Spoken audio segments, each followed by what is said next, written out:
Material apresenta-se-nos sob duas formas principais, substância e luz.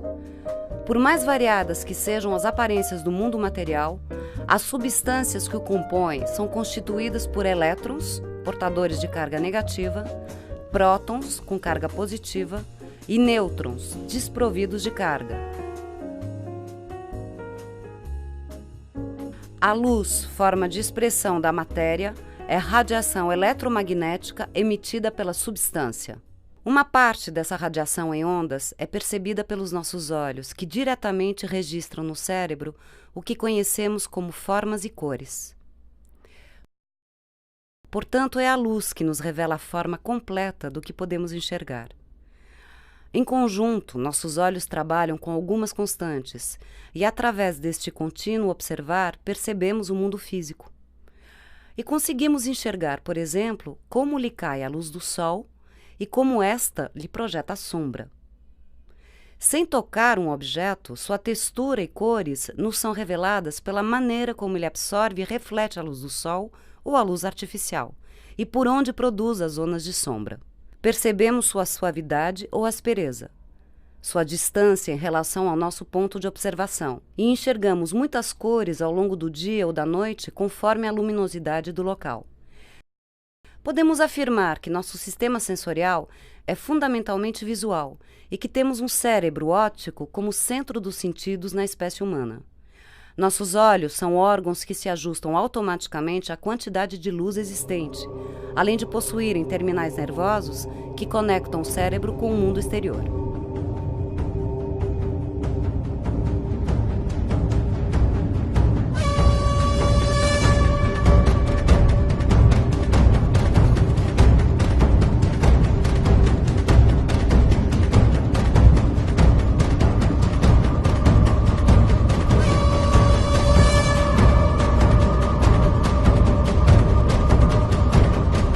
O teatro ocidental nasceu na Grécia do século V a.C. A palavra teatro vem do grego teatron, que significa o lugar de onde se vê, e que denominava o espaço ocupado pelo público que assistia aos espetáculos de tragédia e comédia. Essa origem etimológica revela um dos fundamentos desta arte milenar.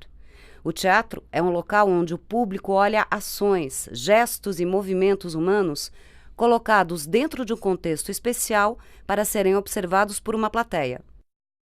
Através de muitas metamorfoses ao longo da história, a arte teatral desenvolveu formas de estabelecer pontos de vista para o que se queria mostrar com destaque na cena. Criar as melhores condições de visibilidade para o público sempre foi uma necessidade fundamental desta arte.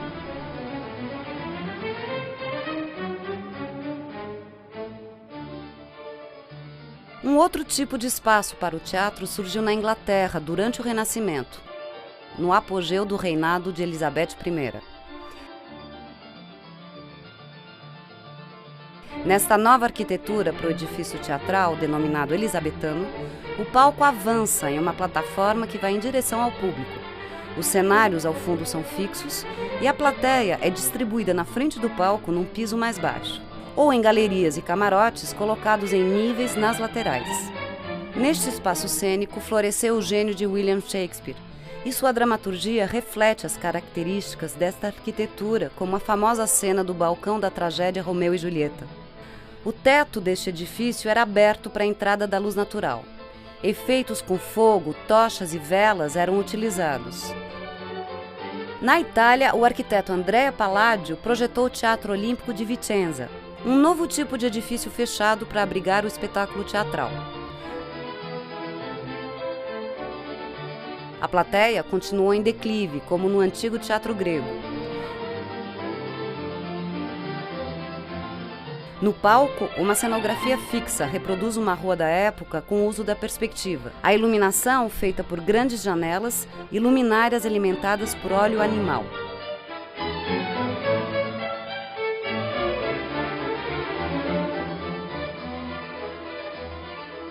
O conceito da sala fechada se transformará com uma nova relação entre palco e plateia, que conhecemos hoje como palco italiano. A partir daí, a técnica da iluminação cênica se desenvolveu através de alguns princípios. Conduzir o direcionamento do facho luminoso através da reflexão. Potencializar sua ação sobre a cena através da refração da luz a partir de lentes e cores. Controlar as intensidades luminosas das fontes de luz para criar atmosferas mais claras ou mais obscuras. Um projeto de iluminação cênica contemporâneo se articula a partir da relação palco-plateia nos 3 formatos diferentes: arena, elisabetano ou italiano. A introdução da vestimenta cênica em preto na caixa do palco italiano possibilitou que toda a luz desnecessária fosse absorvida e satisfatoriamente controlada.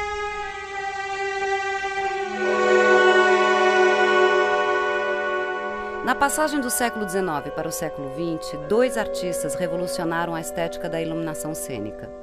Adolphe Hopiat escreveu artigos e livros onde desenvolveu ideias para a encenação de óperas. Propôs uma cenografia abstrata, geométrica e monumental composta de plataformas, escadas e colunas. As áreas de atuação receberão luz difusa ou concentrada. O corpo do artista ganhará destaque expressivo na composição de atmosferas que exploram luz e sombra. O espetáculo será regido pela música, que determinará os ritmos para a movimentação dos artistas e da iluminação. A luz e a cor preencherão o espaço em harmonia com esta partitura de encenação.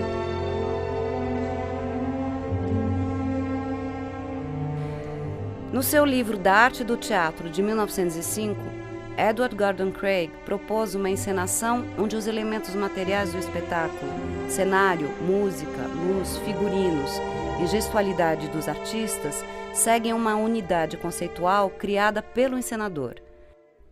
A iluminação estabelece atmosferas relacionadas ao contexto emocional da cena, e a composição visual do espetáculo é repleta de sugestões simbólicas.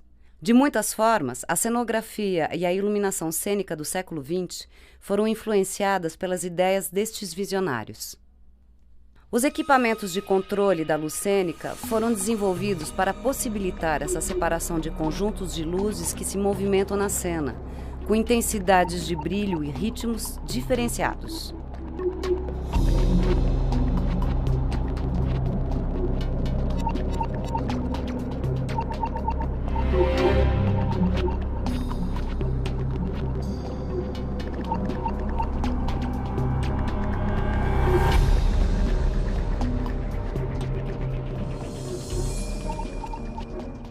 Na década de 1930, nos Estados Unidos, Stanley McCandless propôs um método de afinação de luz para o palco italiano que é dividido em áreas e cada uma receberá a luz de 2 refletores com lentes.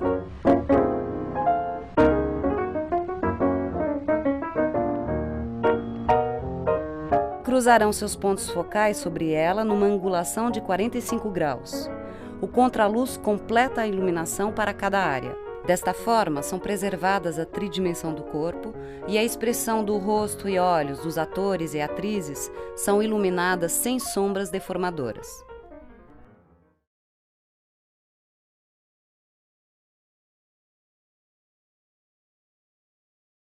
Jean Rosenthal foi aluna de McCandless e desenvolveu um conceito de iluminação para a dança quando criou projetos de luz para os espetáculos de Martha Graham a partir de 1934.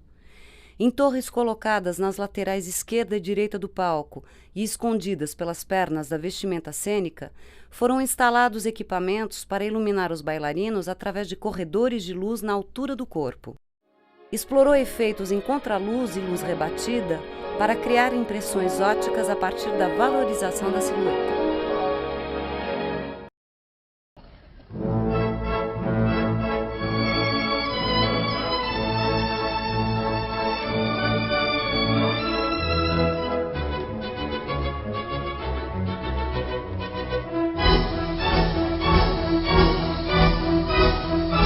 A iluminação cênica praticada nos palcos contemporâneos tem sua origem nestes conceitos técnicos e poéticos.